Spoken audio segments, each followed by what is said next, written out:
चलो दोस्तों, जय श्री कृष्ण बधाने। समूह 16 तत्वोना भौतिक गुणधर्मोની માહિતી આપણે મેળવી એના પછી આજે નવો ટોપિક છે રાસાયણિક ગુણધર્મો। હવે રાસાયણિક ગુણધર્મોમાં જે મુદ્દા છે એ ખાસ ધ્યાન રાખજો, કારણ કે આના જેટલા પણ મુદ્દા છે એ બધા ઊંડાણપૂર્વક સમજવા પડે એવા છે દોસ્તો। પહેલો મુદ્દો છે ઓક્સિડેશન અવસ્થા, એના પછી ઓક્સિજનની અનિયમિત વર્તણૂક, હાઇડ્રોજન, ઓક્સિજન, હેલોજન પ્રત્યેની પ્રતિક્રિયાત્મકતાઓ। તો થોડો લાંબો મુદ્દો છે, પણ જ્યાં સુધી તમે આખો વિડિયો જોઈ લેશો એટલે આપણને ખબર પડી જશે કે રાસાયણિક ગુણધર્મો જે છે એનો મુદ્દો એકદમ સરળ હતો, કારણ કે એકદમ સરળ ભાષામાં આપણે અહીંયા સમજૂતી આપી છે, તમારા મગજમાં આ બાબત જે છે એ ક્લિયર થઈ જાય દોસ્તો। તો ધ્યાન આપો, સમૂહ 16 ના તત્વોના રાસાયણિક ગુણધર્મોમાં પહેલો જે રાસાયણિક ગુણધર્મ હતો ઓક્સિડેશન અવસ્થા આપણે ગણી શકીએ, એટલે 1 નંબર આપી અને આપણે ઓક્સિડેશન અવસ્થાનું હેડિંગ મારી દીધું દોસ્તો। તો એ લખી દઈએ ઓક્સિડેશન અવસ્થા।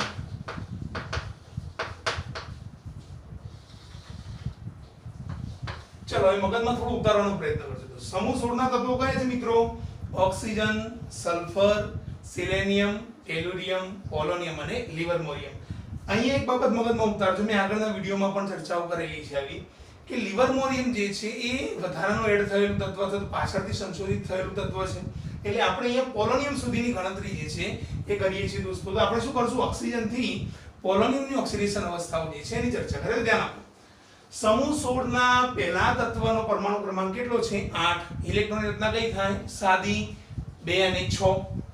16 હોય તો 2 8 6, 34 હોય તો 2 8 18 6, રેડી? એ જ પ્રમાણે 52 હોય તો 2 8, એના પછી 18, એના પછી કેટલા થશે દોસ્તો? ગણતરી કરજો, 2 8 18, ગણતરી કરો ને ખ્યાલ આવે, બીજા 18 અને એના પછી કેટલા થઈ જાય? 6 થઈ જાય। ગણતરી કરાવ, ધ્યાન આપજો। ઓક્સિજન, એના પછી સલ્ફર, એના પછી સિલેનિયમ, એના પછી ટેલુરિયમ। ઓક્સિજનનો પરમાણુ ક્રમાંક 8, સલ્ફરનો 16, સિલેનિયમનો 34 અને પેલાનો કેટલો છે? ટેલુરિયમનો 52। આની આપણે ઇલેક્ટ્રોન રચના કેટલી ગણી દોસ્તો? 2 6। સલ્ફરની કેટલી થાય? 2 8 6। સિલેનિયમની કેટલી થાય? 2 8 18 6 અને ટેલુરિયમની કેટલી થશે? 2 8 18 18 અને 6। 18 દુ 36, 36 ને 6 42, 42 ને 8 10, 42 ને 10 કેટલા થઈ જાય? 52। એનો મતલબ એ થાય કે દરેકની અંતિમ કક્ષામાં કેટલા ઇલેક્ટ્રોન જોવા મળે છે? 6 ઇલેક્ટ્રોન જોવા મળે। તો આપણે એ લખી દઈએ, ધ્યાન આપજો કે આ તત્વોની અંતિમનું બીજું નામ સંયોજકતા કક્ષા। તો આ તત્વોની સંયોજકતા કક્ષામાં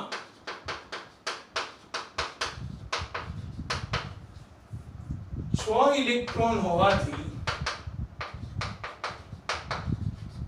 તેમને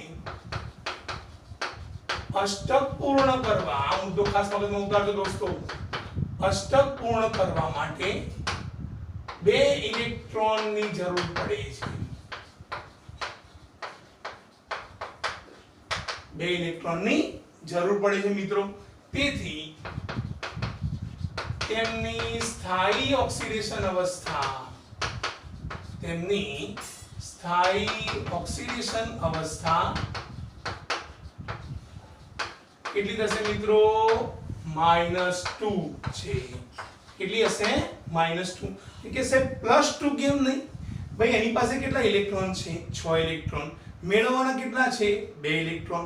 તો આપણે આગળ શોર્ટમાં સમજાયેલું, મેળવે તો માઈનસ, એનો મતલબ 2 ઇલેક્ટ્રોન મેળવે તો માથે શું આવી જાય? -2। એટલે એમની સ્થાયી ઓક્સિડેશન અવસ્થા કેટલી થઈ જશે? -2 જે છે એ જોવા મળે। પહેલો મુદ્દો અષ્ટક પૂર્ણ કરવા વાળો, જે 2-3 શબ્દો અંડરલાઈન કરવાના છે, અંડરલાઈન કરી દો।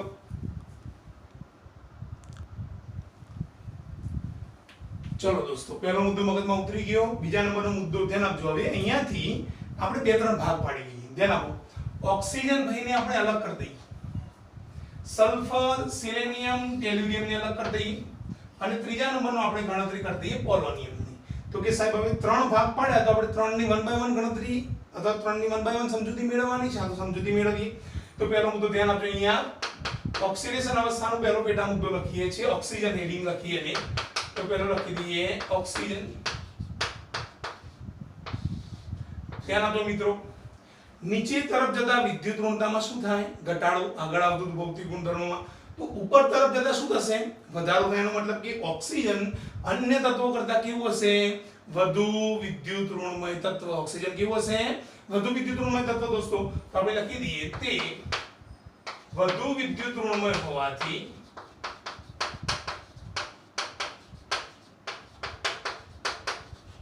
તે વધુ વિદ્યુત ઋણમય તો શોર્ટમાં લખી દઈએ -2 ઓક્સિડેશન અવસ્થા ધરાવે છે કેટલી ઓક્સિડેશન અવસ્થા ધરાવે દોસ્તો -2 ઓક્સિડેશન અવસ્થા ધરાવે છે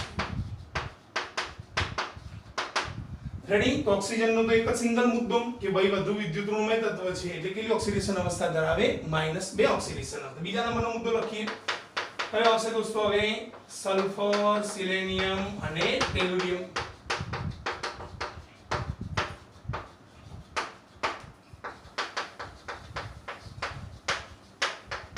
સલ્ફર સિલેનિયમ અને ટેલુરિયમ ચલો હવે એનો પહેલો મુદ્દો લખીએ મગજમાં ઉતારવાનો પ્રયત્ન કરો -2 તો સ્થાયી છે ઉપર લખેલું કે બધા તત્વોની -2 તો થવાની જ છે પણ -2 ઉપરાંત આ ત્રણ તત્વો +2 ધ્યાન આપજો -2 ઉપરાંત +2 +4 અને +6 બીજી ત્રણ એક્સ્ટ્રા ઓક્સિડેશન સ્ટેટ ઓક્સિડેશન અવસ્થા ધરાવે છે એટલે આપણે લખી દઈએ આવા તત્વો -2 ઉપરાંત +2 +4 +6 ઓક્સિડેશન અવસ્થા ધરાવે છે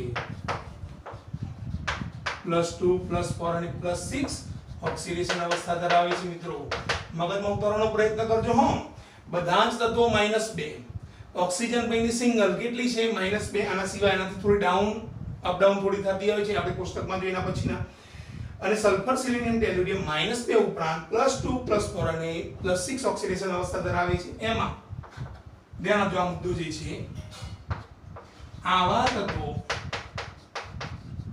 બે ભાગ પાડી દઉં છું એમાં પહેલો અને બીજો ઓક્સિજન સાથેના સંયોજનોમાં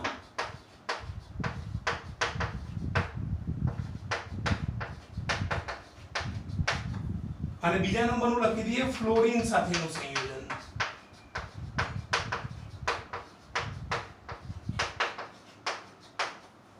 ઓક્સિજન સાથેનું જે સંયોજન છે ને દોસ્તો એમાં +4 ઓક્સિડેશન અવસ્થા ધરાવે અને ફ્લોરિન સાથેના સંયોજનમાં +6 ઓક્સિડેશન અવસ્થા ધરાવે મટીરીયલમાં અને ચોપડીમાં આટલે સુધી આપેલું છે પણ શેમાં +4 છે ને શેમાં +6 છે એ હું તમને ડિટેલમાં સમજાવી ધ્યાન આપો માની લો કે સલ્ફર ભાઈ છે સલ્ફર ઓક્સિજન સાથે જોડાય છે અને +4 ઓક્સિડેશન અવસ્થા ધરાવે તો આનું એક્ઝામ્પલ આપણે લખી દઈએ એક્ઝામ્પલ છે SO2 સલ્ફર ડાયોક્સાઇડ ઓક્સિજનમાંથી શું હોય -2 બે વખત છે તો શું થાય -4 પેલી બાજુ જાય તો સલ્ફરના કેટલા થઈ જાય +4 થઈ ગયા અને ફ્લોરિનનું એક્ઝામ્પલ આપણે લખીએ છીએ અહીંયા SF6 તો ફ્લોરિનમાંથી શું છે -1 6 વખત છે તો -6 પેલી બાજુ જાય તો સલ્ફરના કેટલા થઈ જશે +6 ઓક્સિડેશન અવસ્થા તો આ થઈ ગયો ઓક્સિજન દોસ્તો એના પછી સલ્ફર સિલેનિયમ અને ટેલુરિયમ ચલો ત્રીજા નંબરનો મુદ્દો જોઈએ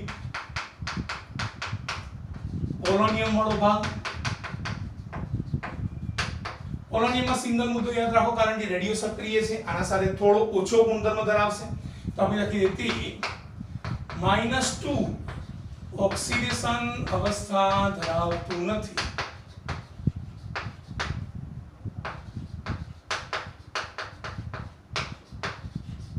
રેડી -2 ધરાવે -2 ઉપરાંત +2 +4 +6 ધરાવે અને પોલોનિયમ -2 ઓક્સિડેશન અવસ્થા ધરાવતું નથી હવે આને થોડું ધ્યાનમાં લો દોસ્તો +2 +4 અને +6 +2 +4 અને +6 ઓક્સિડેશન અવસ્થાને થોડું મગજમાં ઉતારવાનો પ્રયત્ન કરો દોસ્તો તો આપણે અહીંયા એક વધારાનો મુદ્દો મળે જનરલી મુદ્દો છે ઓક્સિડેશન અવસ્થાનો તો ધ્યાન આપજો સમૂહ 16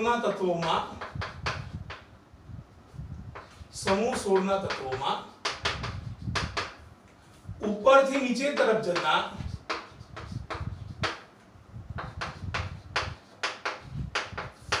ધ્યાન આપજો મિત્રો +6 અને +4 આપેલું છે તો અહીંયા હું લખું છું +6 ઓક્સિડેશન અવસ્થાની સ્થાયીતા ઘટે અથવા તો ઘટાડો થાય જ્યારે +4 ઓક્સિડેશન અવસ્થાની સ્થાયીતામાં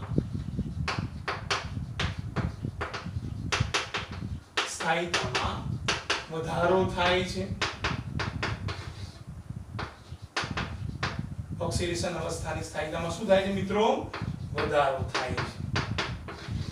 રેડી? +6 માં ઘટાડો એટલે +6 ના નીચે એરો મૂકી દઈએ, ઘટાડો થયો. +4 માં વધારો તો +4 ના ઉપરનો એરો મૂકી દઈએ તો વધારો થયો. ચલો એ બધા જ મુદ્દાની ફરીથી એકવાર આપણે માહિતી મેળવી લઈએ. 6 ઇલેક્ટ્રોન છે, અષ્ટક પૂરું કરો 2 ઇલેક્ટ્રોન એટલે સ્થાયી ઓક્સિડેશન અવસ્થા -2 થાય. ઓક્સિજનની વિદ્યુત ઋણમય તત્વ છે એટલે -2 છે. સલ્ફર, સેલેનિયમ, ટેલુરિયમ -2 ઉપરાંત +2 +4 +6 ધરાવે, જેમાં ઓક્સિજન સાથેનું સંયોજન +4 ઓક્સિડેશન અવસ્થા, એક્ઝામ્પલ SO2. ફ્લોરિન સાથેનું સંયોજન +6 ઓક્સિડેશન અવસ્થા, એક્ઝામ્પલ SF6. પોલોનિયમ -2 ઓક્સિડેશન અવસ્થા ધરાવતું નથી. સમૂહ 16 માં +6 ઓક્સિડેશન અવસ્થાની સ્થાયીતા ઘટે અને +4 ઓક્સિડેશન અવસ્થાની સ્થાયીતામાં શું થાય છે? વધારો થતો જોવા મળતો હોય. તો આપણે અહીંયા એક અલગ રીતનું કોષ્ટક બનાવી ધ્યાન આપજો દોસ્તો. અહીંયા લખી દઈએ તત્વ અને અહીંયા લખી દઈએ ઓક્સિડેશન અવસ્થા. એક બાજુ લખી દઈએ આપણે તત્વ અને એક બાજુ લખી દઈએ આપણે ઓક્સિડેશન અવસ્થા મિત્રો. રેડી? એક બાજુ અમે ત્રણ ભાગ અલગ અલગ કરી દઈએ. એક ઓક્સિજન નો ભાગ છે દોસ્તો, અલગ કરી દઈએ. એક સલ્ફર, સિલેનિયમ અને ટેલુરિયમ વાળો ભાગ છે, એને અલગ કરી દઈએ. અને ત્રીજા નંબરનો ભાગ છે આપણો પોલોનિયમ નો, એને આપણે અલગ કરી દઈએ દોસ્તો. હવે ધ્યાન આપજો. ઓક્સિજનની ઓક્સિડેશન અવસ્થા કેટલી હતી? -2. હવે -2 ઉપરાંત કેટલી છે જુઓ. -2 -1 +1 +2 -1 અને +2 ઓક્સિડેશન અવસ્થા.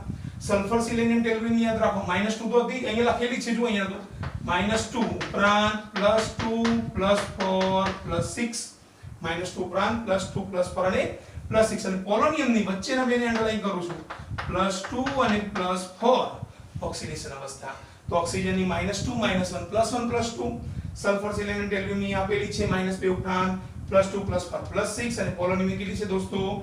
+2 અને +4 ઓક્સિડેશન અવસ્થા. તો આ થઈ ગયો ઓક્સિડેશન અવસ્થાનો મુદ્દો, જેને મગજમાં ઉતારવાનો છે, અંડરલાઈન કરવાની છે, ટીક કરવાના છે, આઈએમપી કરવાનું, અંડરલાઈન કરી રાખો દોસ્તો.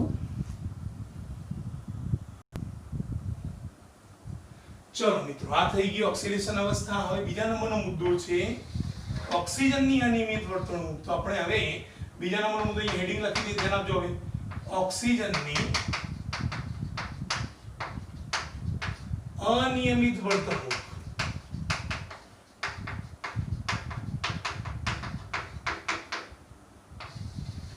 ઓક્સિજનની અન્ય ત્રણ મુદ્દા છે, મગજમાં ઉતારી દો દોસ્તો. ઓક્સિજન અહીંયા આપેલો છે જો. નીચે તરફ જઈએ તો કદ વધે, તો એનો મતલબ કે ઓક્સિજનનું કદ કેવું હશે? નાનું. નીચે તરફ જતા વિદ્યુત ઋણતા ઘટે છે, તો ઓક્સિજનની વિદ્યુત ઋણતા કેવી હશે? મેક્સિમમ. એનો મતલબ કે બે મુદ્દા બનાવો. તો આપણે લખી દઈએ તે નાનું કદ અને ઊંચી વિદ્યુત ઋણતા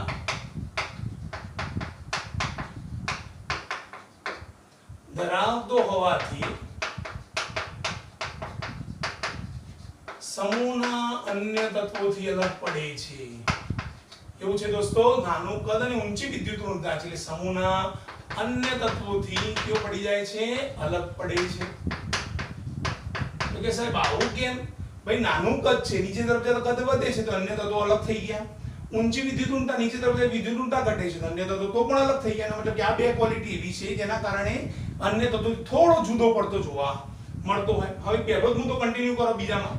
તે નાનું કદ, ઊંચી વિદ્યુત ઋણતા ધરાવતો હોવાથી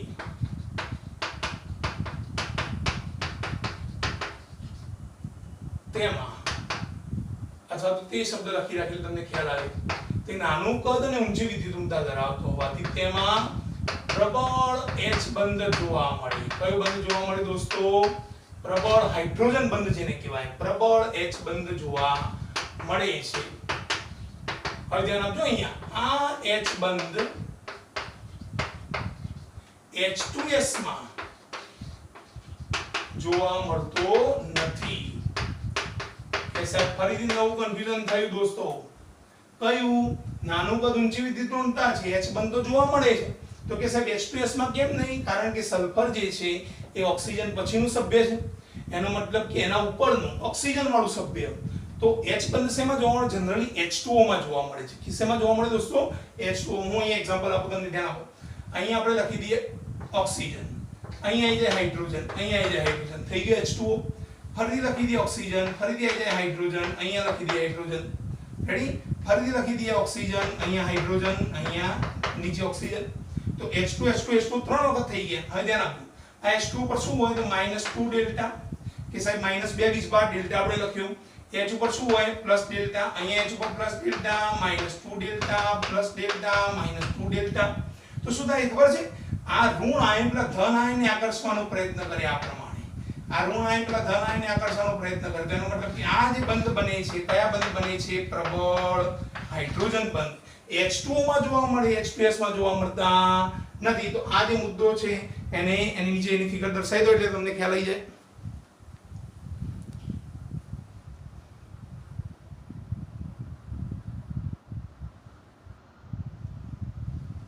ચલો દોસ્તો રેડી. બીજો મુદ્દો મગજમાં ઉતરી ગયો. પહેલો નાનું કદ ઊંચી વિદ્યુત ઋણતા અન્ય તત્વોથી અલગ પડે. બીજું નાનું કદ ઊંચી વિદ્યુત ઋણતા H બંધ ધરાવે, H2S માં બંધ જોવા મળતો નથી. ત્રીજો અને છેલ્લો મુદ્દો ધ્યાન આપજો, તેની સંયોજકતા કક્ષામાં ડી કક્ષકો, ધ્યાન આપજો શબ્દ દોસ્તો, તેની સંયોજકતા કક્ષામાં ડી કક્ષકો ગેરહાજર હોવાથી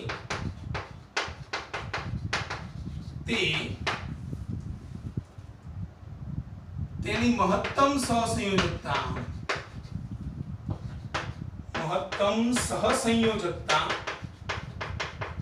4 સુધી જ મર્યાદિત છે.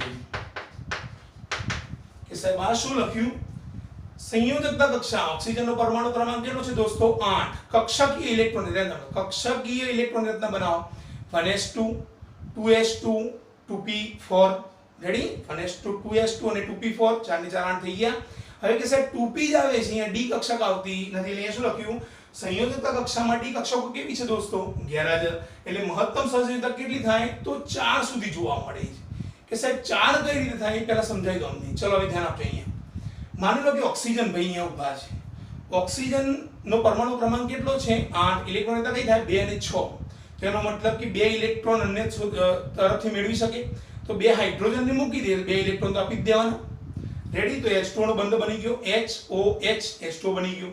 હવે ધ્યાન આપો, ઓક્સિજન જે છે હજુ વધારાના કોઈ H+ સાથે જોડાય તો ઓક્સિજન શું કરશે? ઘરના પોતાના ઇલેક્ટ્રોન આપી દે. રેડી? તો ઘરના પોતાના ઇલેક્ટ્રોન આપે તો બંને ઇલેક્ટ્રોન અહીંયા મૂક્યા અને ત્યાં પેલા H ને જોડી દીધો. તો પેલો જે સામે મળે ને H+ છે એની પાસે ઇલેક્ટ્રોન નથી. H પાસે એક ઇલેક્ટ્રોન હોય, H+ પાસે કોઈ ઇલેક્ટ્રોન હોય નહીં. તો H+ આવ્યો, ઓક્સિજનને ફોન કર્યો, મારે જોડાવું છે.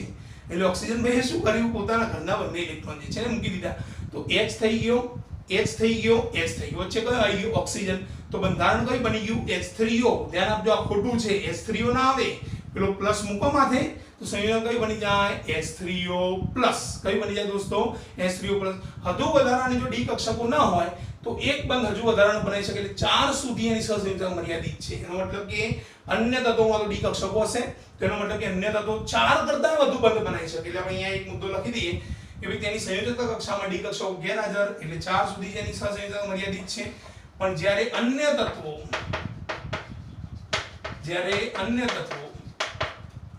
તત્વોમાં આ કક્ષકોની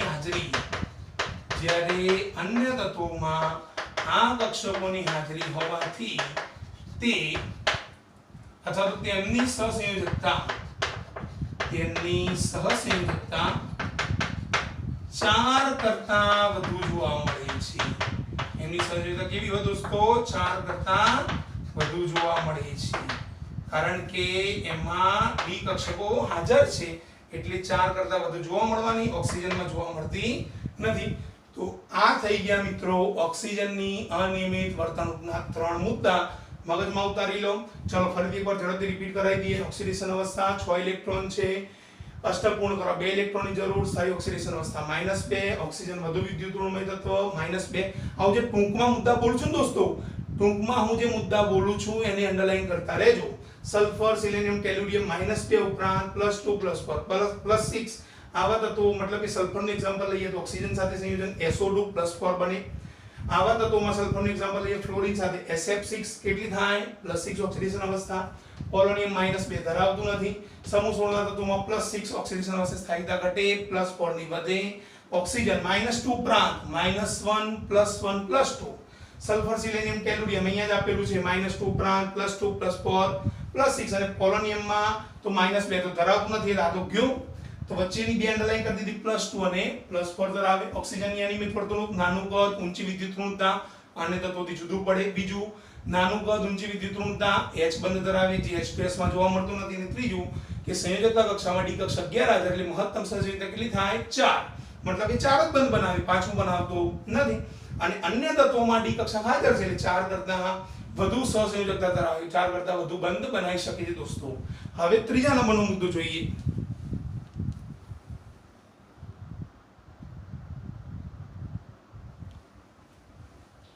ચલો મિત્રો, ઓક્સિડેશન અવસ્થા પૂરી કરી, ઓક્સિજનની અનિયમિત વર્તણૂકનો બીજો મુદ્દો જે છે એની સમજ કેળવી. હવે ત્રીજા નંબરનો છે સમૂહ 16 ના તત્વોની હાઇડ્રોજન પ્રત્યે, સમૂહ 16 ના તત્વોની હાઇડ્રોજન પ્રત્યે પ્રતિક્રિયાત્મકતા અથવા તેની સાથે કેવો સ્વભાવ ધરાવે, કેવા બંધારણો બનાવે, કેવા સંયોજનો રચે એની ચર્ચા હાઇડ્રોજન અને સમૂહ 16 ના તત્વોની છે. તો દોસ્તો ધ્યાન આપો, સમૂહ 16 ના તત્વોની આ શબ્દ યાદ રાખવાનો છે, હાઇડ્રોજન સાથેની પ્રક્રિયાથી, હાઇડ્રોજન સાથેની પ્રક્રિયાથી તેના જો દોસ્તો H2E પ્રકારના હાઇડ્રાઇડ બને, H2E પ્રકારના હાઇડ્રાઇડ બને છે. રેડી? હાઇડ્રોજન સાથે હાઇડ્રાઇડ બને, ઓક્સિજન સાથે ઓક્સાઇડ બને, હેલોજન સાથે હેલાઇડ બને.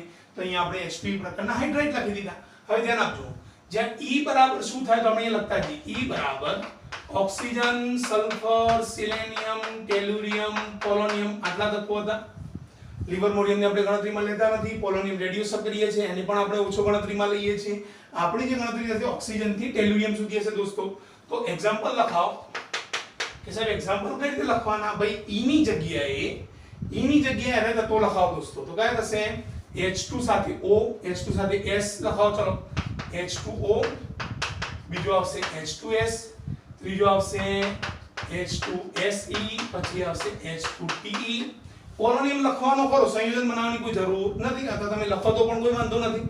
તો H2O થી આપણે H2T સુધી પહોંચી ગયા. હવે ધ્યાન આપજો, બીજો મુદ્દો, બે મુદ્દા છે આમાં દોસ્તો. H2O થી H2T તરફ જતા,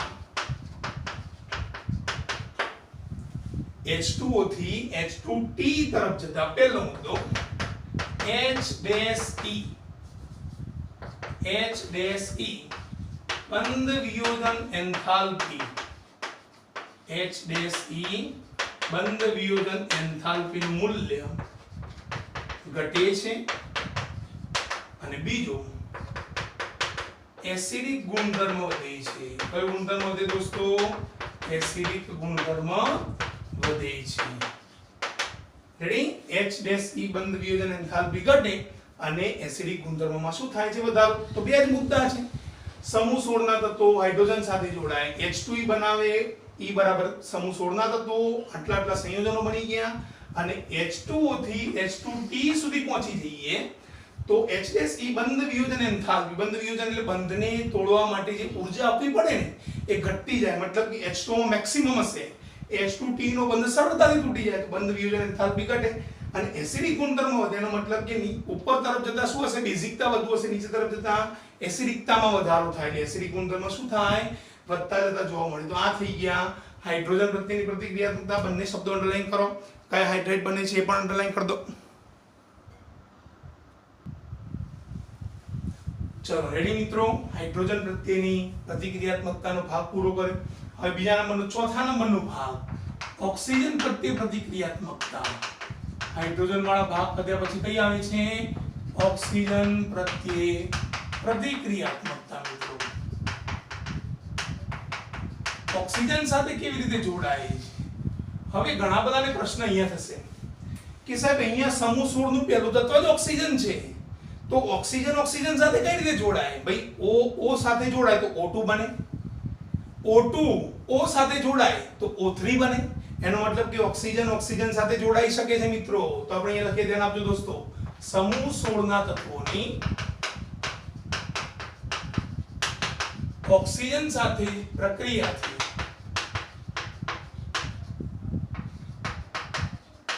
ઓક્સિજન સાથેની પ્રક્રિયાથી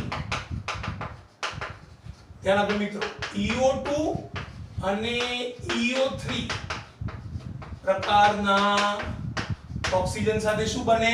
ઓક્સાઇડ બને. તો EO2 અને EO3 પ્રકારના ઓક્સાઇડ બને છે. રેડી? EO2 અને EO3. ચલો એક કામ કરીએ, એક્ઝામ્પલ.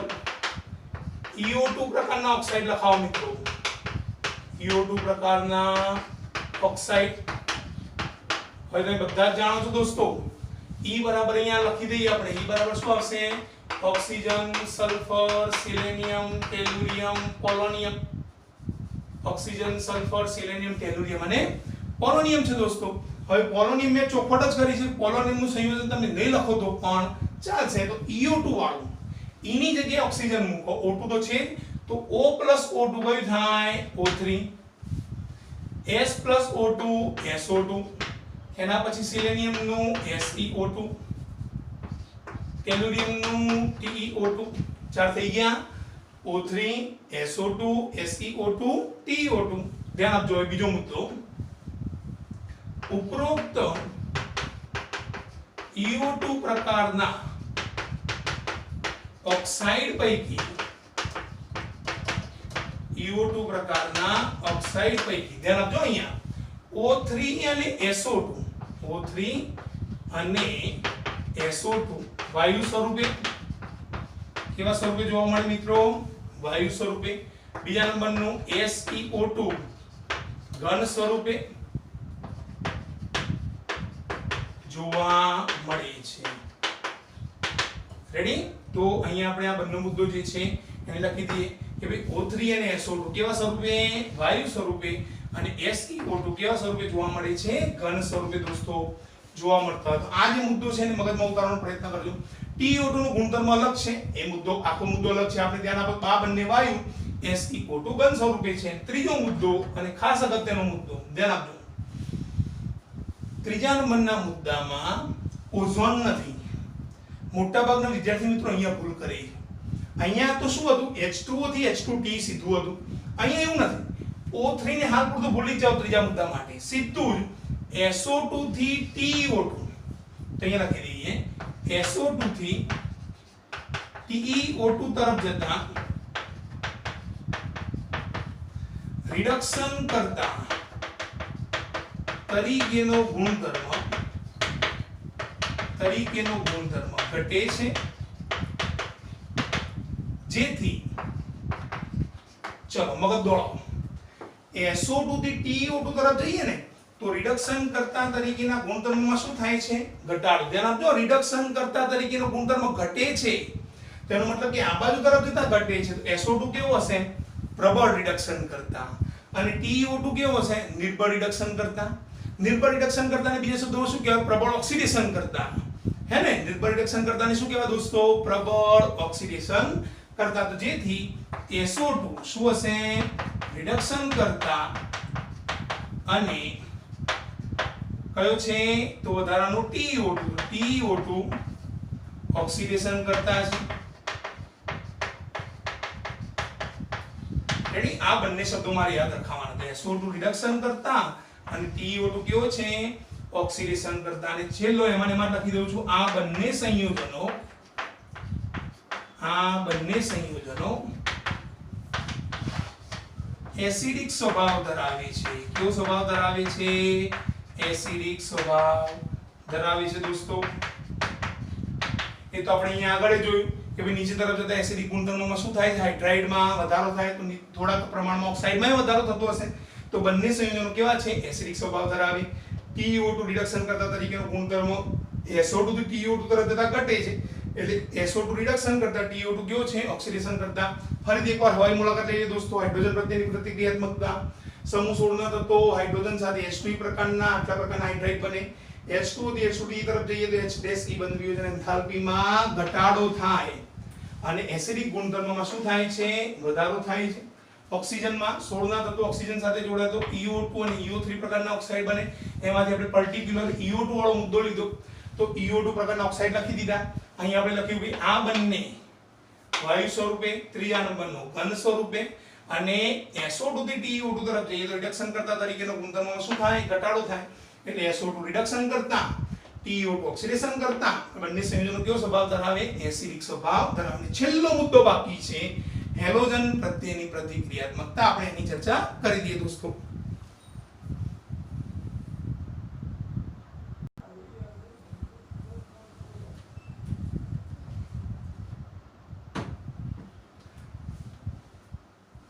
ચલો મિત્રો ધ્યાન આપો. હવે હેલોજન પ્રત્યેની પ્રતિક્રિયાત્મકતા દોસ્તો છેલ્લો મુદ્દો બાકી છે. ફરીથી એનું આપણી વાક્ય રચના હતી કઈ હતી? સમૂહ 16 ના તત્વોની હેલોજન સાથેની, હેલોજન એટલે શું થાય દોસ્તો? X. હેલોજનની સંજ્ઞા કઈ થાય? X. હેલોજન સાથેની પ્રક્રિયાથી, હેલોજન સાથેની પ્રક્રિયા અહીંયા ધ્યાન આપો. ડાયહેલાઇડે બને, ટેટ્રાહેલાઇડે બને અને હેક્સાહેલાઇડે બને.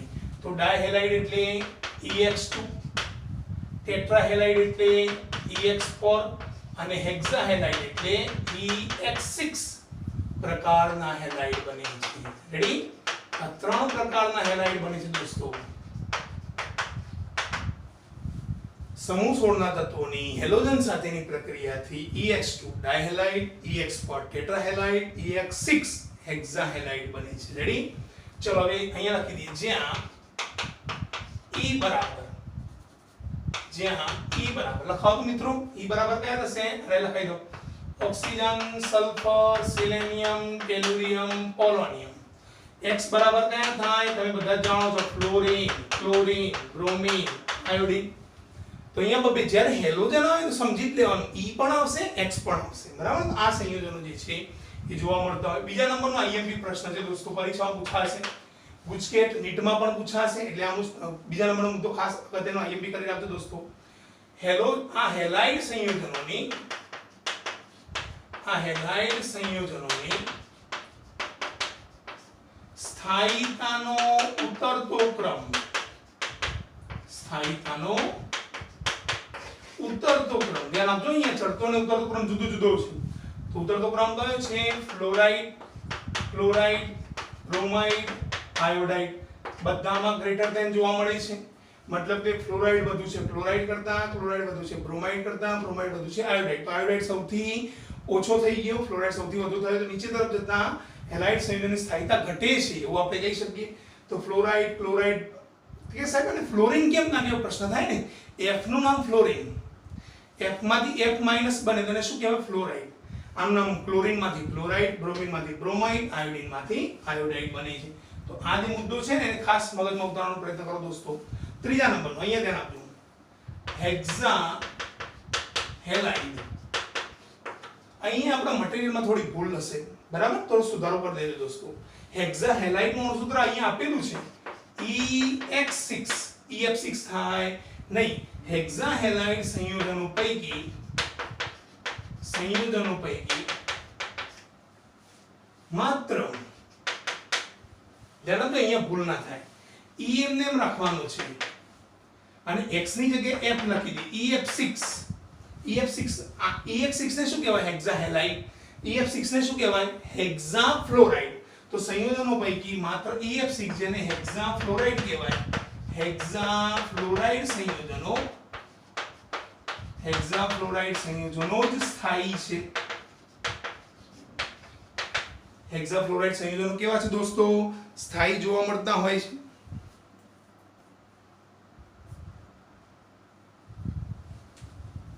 એક મુદ્દો અહીંયા વધારાનો એડ કરું છું. આ બધા જ હેક્સાફ્લોરાઇડ, આ બધા જ હેક્સાફ્લોરાઇડ વાયુ સ્વરૂપે જોવા મળે છે. તેથી તેમનો આકાર અષ્ટફલકીય છે. આ મુદ્દો મગજમાં ઉતારો દોસ્તો. હેક્ઝાફ્લોરાઇડ સંયોજનનો આકાર કયો છે? અષ્ટફલકીય જોવા મળે. કયો જોવા મળે? અષ્ટફલક. ચલો એક એક્ઝામ્પલ લઈએ. ઈ ની જગ્યાએ કોઈ તત્વ લખાવો તો એની જગ્યાએ માની લો કે સલ્ફર લઈ લઈએ, એની સાથે F જોડાય તો કયો બને? SF6. તો અષ્ટફલકીય બંધારણ કઈ રીતે બને દોસ્તો? ધ્યાન આપજો.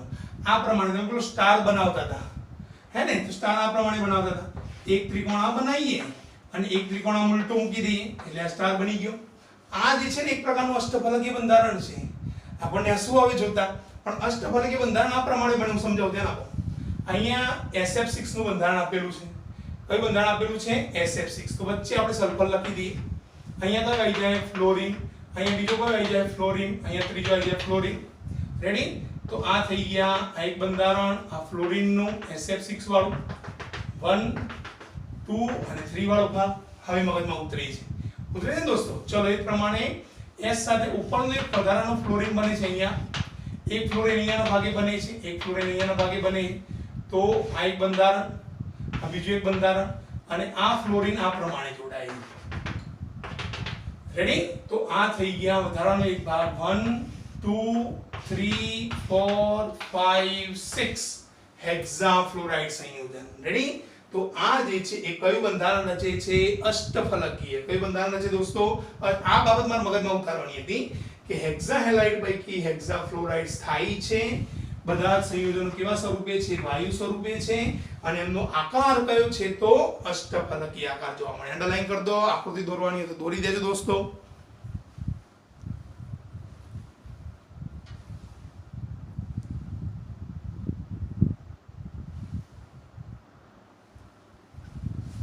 ચલો દોસ્તો, પહેલો કયા પ્રકારના હેલાઇડ બને, બીજો સ્થાયીતાનો ઉતરતો ક્રમ, ત્રીજો હેક્ઝાહેલાઇડમાંથી હેક્ઝાફ્લોરાઇડ કેવા હોય, એમનો આકાર કેવો હોય, અને છેલ્લો મુદ્દો મગજમાં ઉતારવાનો પ્રયત્ન કરો. હેક્ઝાફ્લોરાઇડ. અચ્છા દોસ્તો, હેક્ઝાફ્લોરાઇડ નું સૂત્ર કયું થાય? હેક્ઝાહેલાઇડ હોત તો EX4, હેક્ઝાફ્લોરાઇડ છે તો કયું થશે? EF4. સંયોજનો પૈકી મગજમાં ઉતારવાનો પ્રયત્ન કરજો. એની જગ્યાએ આપણે લખી દઈએ, તમારા મગજમાં ક્લિયર થાય. Oxygen, sulphur, selenium, tellurium, polonium. બરાબર? પૈકી અહીંયાથી સંયોજનો બનાવવાનો પ્રયત્ન કરો તો દોસ્તો ઓક્સિજન હાલ પૂરતો રહેવા દો, કારણ કે ઓક્સિજન સીધો ફ્લોરિન સાથે OF2 સંયોજન બનાવે છે એટલે આપણે ઓક્સિડેશન અવસ્થામાં જોઈએ છીએ. એક મુદ્દો અપવાદ રૂપે બાકી રાખ્યો છે, IMP છે. SF થી ચાલુ કરો તો આપણે અહીંયા લખીએ સંયોજનો પૈકી એની જગ્યાએ S મૂકો તો કયો થાય? SF4. એની જગ્યાએ SE મૂકો તો કયો થાય? SEF4. અને T મૂકો તો કયો થશે? TeF4. રેડી? તો SF4 સંયોજન વાયુ સ્વરૂપે, SEF4 સંયોજન પ્રવાહી સ્વરૂપે અને ત્રીજું TeF4 સંયોજન ઘન સ્વરૂપે હોય છે.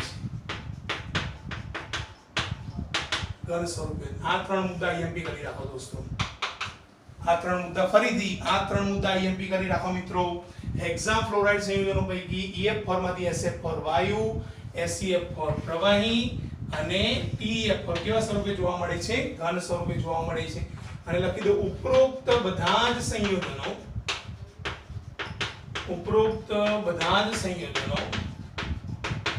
ત્રિકોણીય દ્વિપિરામિડલ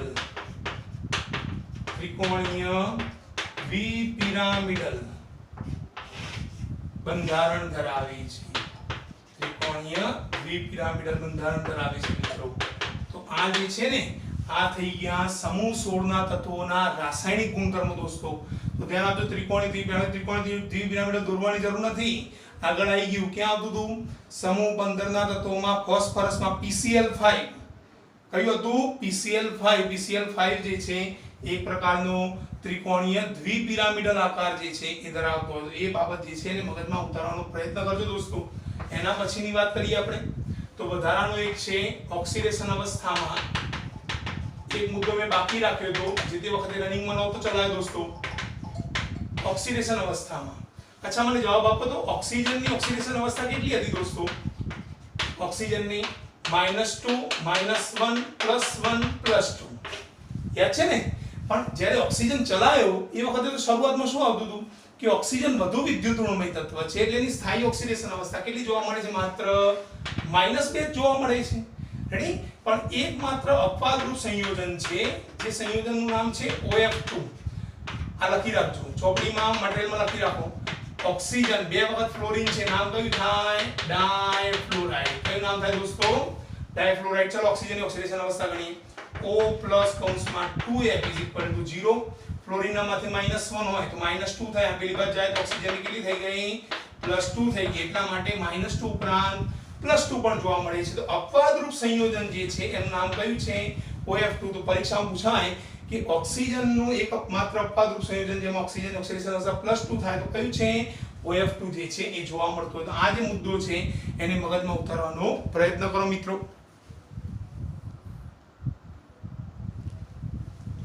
ચલો છોકરાઓ ધ્યાન આપજો બેટા. હેલોજન પ્રત્યેની પ્રતિક્રિયાત્મકતા 16 ના તત્વો હેલોજન સાથે જોડાય, ડાયહેલાઇડ બનાવી, EX2 ટેટ્રાહેલાઇડ, EX4 હેક્સાહેલાઇડ, EX6 ત્રણ પ્રકારના હેલાઇડ બનાવી. હેલાઇડ સંયોજનની સ્થાયીતાનો ઉતરતો ક્રમ કયો છે? તો fluoride greater than chloride greater than iodide greater than fluoride, chloride, bromide અને આયોડાઇડ વાળો ભાગ દરેકમાં ગ્રેટર ધેન આવશે. હેક્સાહેલાઇડ પૈકી હેક્સાફ્લોરાઇડ સંયોજનો સ્થાયી, બધા જ વાયુ સ્વરૂપે અને કેવું બંધારણ? અષ્ટફલકી મેં દોરીને સમજાવ્યું. હેક્સાફ્લોરાઇડ તો આનું સૂત્ર કયું થાય? EF4. મટીરીયલમાં ટીક કરી રાખો. સંયોજનો પૈકી ઓક્સિજન થી માંડીને પોલોનિયમ સુધી જઈએ તો વચ્ચેના ત્રણને ખાસ ધ્યાનમાં લેવાના. SF4, SEF4 અને TEF4. SF4 વાયુ, SEF4 પ્રવાહી, TEF4 ઘન સ્વરૂપે. ઉપરોક્ત બધા સંયોજનો કયું બંધારણ ધરાવે? ત્રિકોણીય દ્વિપિરામિડલ બંધારણ. એનો આકાર PCl5 ને મળતો આવે છે. મગજમાં ઉતારવાનો પ્રયત્ન કરો. ઓક્સિડેશન અવસ્થામાં એક માત્ર IMP મુદ્દો મેં બાકી રાખેલો. IMP મુદ્દો જે છે એને મગજમાં ઉતારવાનો પ્રયત્ન કરો. ઓક્સિજન -2 ઉપરાંત -1 + 2 ધરાવે. ઓક્સિડેશન અવસ્થા જેમાં સ્થાયી કઈ છે? -2. પણ અપવાદરૂપ એકમાત્ર સંયોજન છે OF2 જેનું નામ છે ઓક્સિજન ડાયફ્લોરાઇડ. અને એમાં ઓક્સિજનની ઓક્સિડેશન અવસ્થા કેટલી થાય છે? +2 થાય. તો આ થઈ ગયા દોસ્તો સમૂહ 16 ના તત્વોના રાસાયણિક ગુણધર્મો, જેમાં દરેક નાની નાની બાબત જે છે એને ચીપી અને આપણે સમજાવી, અંડરલાઈન કરાવવાની છે, અંડરલાઈન કરાવી અને આને ખૂબ મગજમાં ઊંડાણપૂર્વક ઉતારવાનો પ્રયત્ન કરો. જે IMP છે એને ટીક કરી રાખો. જેના ઉપર મેં વધુ ભાર મૂક્યો છે, નાના નાના શબ્દો જે છે એને ખાસ મગજમાં ઉતારવાનો પ્રયત્ન કરો, કારણ કે આ ગુજકેટ અને નીટમાં ખાસ આપણને ઉપયોગી નીવડશે દોસ્તો. ત્યાં સુધી ફરીથી એકવાર મારા જય શ્રી કૃષ્ણ. આના પછી નવા મુદ્દા સાથે ફરીથી નવા વિડીયોમાં તમારી સમક્ષ હાજર થઈશ. ત્યાં સુધી આ મુદ્દાઓ જે છે એને સરસ રીતે તૈયારી કરતા રહો દોસ્તો.